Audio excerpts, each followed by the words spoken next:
واحد شخص اس کو جو اس وقت سے کہہ رہا ہے پاکستان کا وجود نہیں رہے گا، نہیں رہے گا، نہیں رہے گا اگر ہم نے یہاں اسلام کو قائم نہ کیا.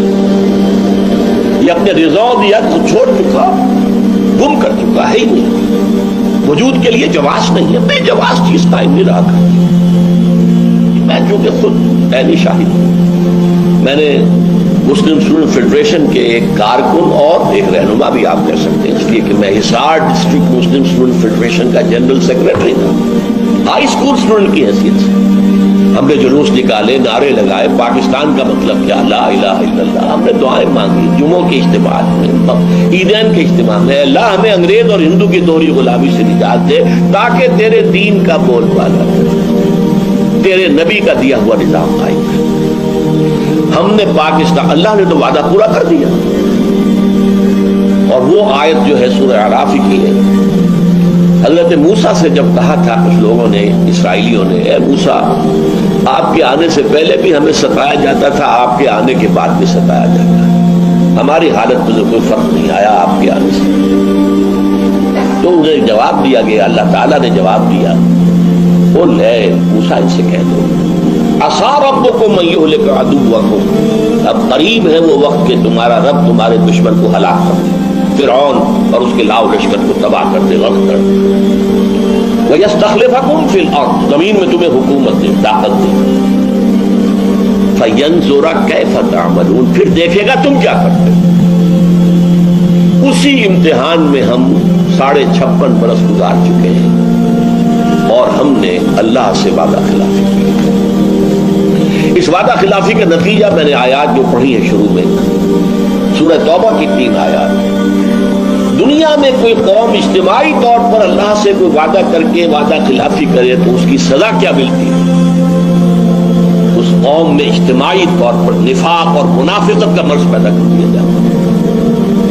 نفاق اور منافقت جو کفر سے بھی زیادہ ناپسند ہے اللہ.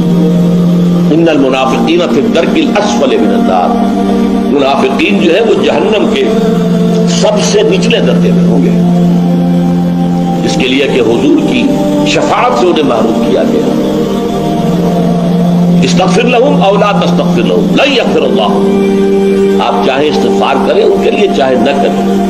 اور سورہ توبہ میں جو ہے ان تستغفر لہم 70 مرۃ، آپ 70 مرتبہ بھی استغفار کریں گے تب بھی ہم معاف نہیں کریں گے. وہ ہے منافق. چنانچہ ان آیات میں کیا کہا گیا میں نے بارہا اس کو بیان کیا. وَمِنْهُمْ مَنْ عَاهَدَ اللَّهَ، مدینے کے منافقوں میں ایک قسم ان کی ہے جنہوں نے اللہ سے عہد کیا. لَئِنْ آتَانَا مِنْ فَضْلِهِ، اگر اللہ ہمیں اپنے فضل سے نواز دے گا، غنی کر دے گا، دولت مند کر دے گا، لَنَصَّدَّقَنَّ، خوب صدقہ خیرات کریں گے، وَلَنَكُونَنَّ مِنَ الصَّالِحِينَ، اور ہم نیک لوگوں میں سے ہو جائیں. فلما آتاہم من فضلہ، جب اللہ نے انہیں اپنے فضل سے نواز دیا، بخلوا بہی، اب بخل سے کام، تجوریوں کے دروازے مقفل، بخلوا بہی، اور انہوں نے اللہ سے اعراض کیا. اس لیے اللہ تعالی نے فعاقبہم نفاقا فی قلوبہم، اللہ نے ان کے دلوں میں نفاق کی بیماری پیدا کر دی. الی یوم یلقونہ، یہ خطرناک ترین الفاظ ہے اس سورت میں.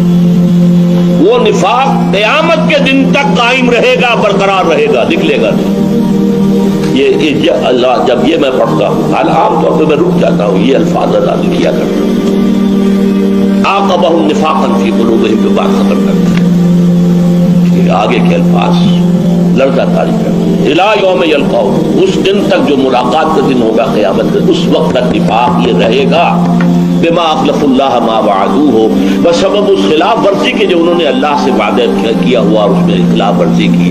وبما کانوا یکسبون، اور وہ جو جھوٹ بولتے رہے کہ ہم ایسا کریں گے. تو پاکستانی قوم اس وقت اس اعتبار سے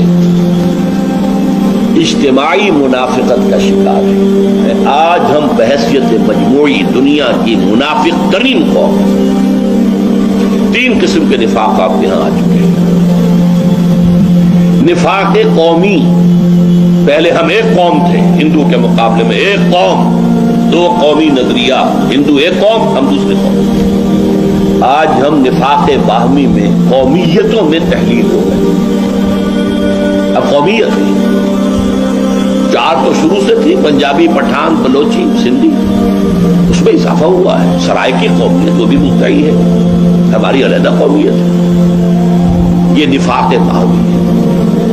نفاق کردار، جھوٹ، وعدہ خلافی اور خیانت. حضور نے فرمایا آیت المنافق ثلاث، 3 نشانیاں ہیں منافق کی.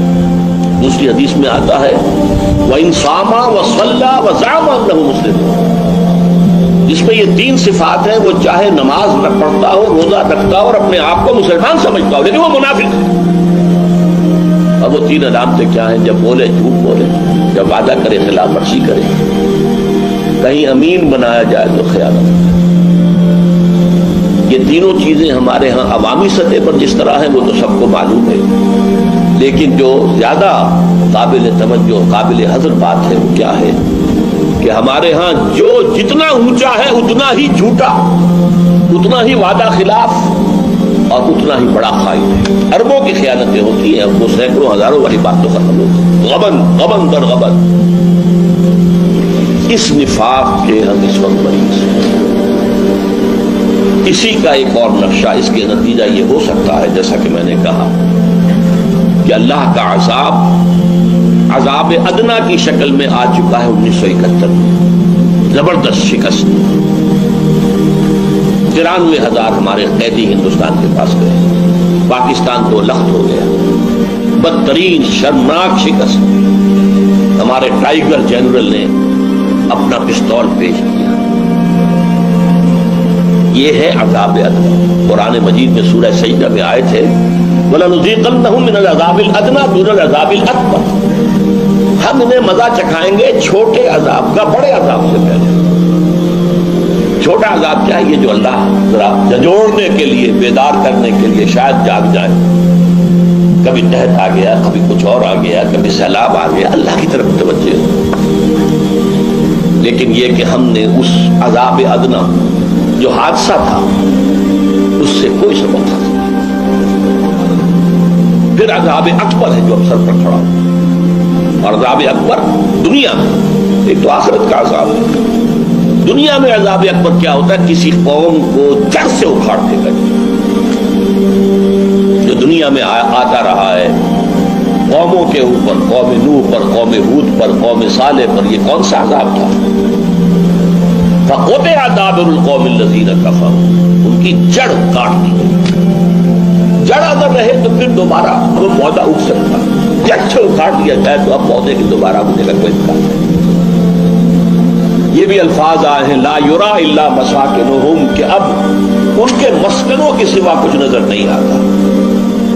قوم سمود کے جا کر وہ محل دیکھ لیجئے جو انہوں نے چٹانیں تراش تراش کر بنائے تھے، ان میں رہنے والا تو کوئی نہیں. اور یہ الفاظ بھی آئے ہیں کہ جیسے وہ کبھی آباد ہی نہیں. کالم یغنو فیہا، کوئی تھا ہی نہیں. نسیم منسیہ، وہ عذاب ہے اکبر. اور نوٹ کیجئے میں اس کا انتظار کر رہا ہوں کم سے کم 84 سے 20 برس ہو گئے. میں واحد شخص ہوں اس پورے ملک کے اندر جو اس وقت سے کہہ رہا ہے پاکستان کا وجود نہیں رہے گا، نہیں رہے گا، نہیں رہے گا اگر ہم نے یہاں اسلام کو قائم نہ کیا. یہ اپنے رضاؤں دیا چھوڑ چکا، گم کر چکا ہے ہی نہیں. وجود کے لیے جواز نہیں ہے، بے جواز چیز قائم نہیں رہا کرتی. لہذا میں نے اس وقت کتاب لکھی تھی استحکام پاکستان. اب بھی موقع ہے اسے مستحکم کرنے کا، اور استحکام اسی سے آئے گا یہاں اسلامی انقلاب آئے. اسلام کا نظام عدل اجتماعی بھی قائم کیا جائے، اسلامی شریعت اور قوانین بھی نافذ کیا. پھر میں نے لکھی تھی اسی کا دوسرا حصہ استحکام پاکستان اور مسئلہ سندھ، اور اس میں یہ الفاظ ہیں موٹے حروف میں شروع میں لکھے کہ ایک ہی سن تھا 92-93 ہجری 712-13 عیسوی. ایک اس میں اسلام سندھ میں داخل ہوا محمد ابن قاسم کے ذریعے. اسی سن میں اسلام یورپ میں داخل ہوا طارق ابن زیاد کی، ایک ہی سنت سائملٹینیس۔ اسپین میں اسلام اور مسلمانوں کا نام و نشان ختم ہوئے 500 برس سے ضائع ہو، 1492 میں سقوط غرناطہ کے بعد وجود ختم ہو گیا، 1602 تک۔ پھر ہسپانیہ میں آئیبیرین پیننسلا میں کوئی مسلمان نہیں چھوڑا، یا قتل یا جلا دیے گئے، یا پھر جہازوں میں بھر بھر کر اور شمالی افریقہ کے ساحل پر لا کر ڈمپ کر دیے گئے۔ تو میں نے لکھا کیا یہی تاریخ ہندوستان میں بھی دہرائی جانے والی ہے؟ یہ میری سن 84-85 کی بات ہے۔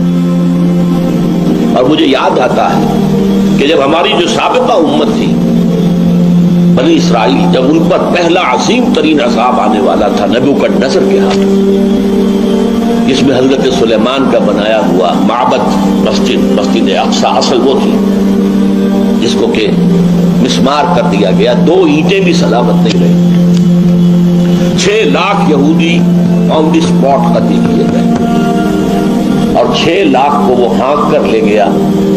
اس کو وہ کہتے ہیں ایرا آف کیپٹیوٹی، 100 سال تک وہ بیبیلونیا میں، بیبیلونیا اس وقت عراق کو کہتے تھے، نبوکدنصر جو ہے وہ ایک طرح کا نمرود تھا، عراق کے بادشاہوں کو نمرود کہتے تھے، جیسے مصر کے بادشاہ فرعون کہلاتے تھے۔ تو وہاں نمرود جو ہے اس کو لے گئے، وہاں وہ 100 برس تک کیپٹیوٹی میں رہے۔ جب یہ صدا آنے والی تھی اس وقت جو بنی اسرائیل کے انبیاء تھے، یشعیاء علیہ السلام، یرمیاہ علیہ السلام، حزقیل علیہ السلام، یہ انذار کرتے رہے کہتے رہے دیکھو درخت کی جڑ پر کلہاڑا رکھا جا چکا ہے۔ یہ میں غور کرتا رہا، کلہاڑا تو گرتا ہے، رکھا تو نہیں جاتا۔ لیکن بعد میں سمجھ میں آ گیا، آپ نے دیکھا ہوگا کہ چاہے لکڑی پھاڑنے والا ہے، چاہے کوئی اور، چاہے جلاد، پہلے وہ اپنا جو ہے اس گردن پر رکھتا ہے، یعنی یہ کہ مجھے یہاں ضرب لگانی ہے، معین کرتا ہے۔ یا نبی مصطفیٰ سید الانبیاء، یا نبی مصطفیٰ سید الانبیاء، یا نبی مصطفیٰ سید الانبیاء، یا نبی مصطفیٰ سید الانبیاء۔ ان کی چوکھٹے ہوتوں کا سا بھی پڑا سجے تار ہے،